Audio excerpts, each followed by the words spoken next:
तिकडे पंढरपूर नगरपालिकेसाठी आज मतदान प्रक्रिया सुरू झाली आहे। सकाळच्या कडाक्याच्या थंडीतच मतदारांनी मतदानाचा हक्क बजावलाय आणि याच मतदान प्रक्रियेचा पंढरपुरातून आढावा घेतलाय आमचे प्रतिनिधी संकेत कुलकर्णी यांनी।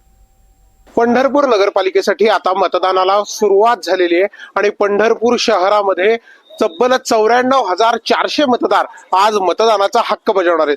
तब्बल 90हून अधिक मतदान केंद्रावर आज सकाळपासून मतदान प्रक्रिया ही सुरुवात करण्यात आलेली आहे। सकाळपासूनच कडाक्याच्या थंडीमध्ये मतदारांनी आता रांगा लावायला सुरुवात केलेली आहे। मतदार हे थेट मतदान केंद्रापर्यंत येण्यास सुरुवात झालेली आहे। लोकशाहीच्या उत्सवामध्ये स्थानिक स्वराज्य संस्थांमधील ही जी मतदान प्रक्रिया आहे त्यासाठीच आता उत्स्फूर्तपणे मतदार बाहेर पडताना दिसत आहेत। त्यामुळे हा मतदानाचा जो टक्का आहे हा कशा पद्धतीने आज वाढणार आणि यामधूनच पंढरपूरच्या नगरपालिकेच्या गाव कारभाऱ्यांचं भवितव्य कसं असणार हेच आज मतपेटीत बंद होताना दिसणार आहे।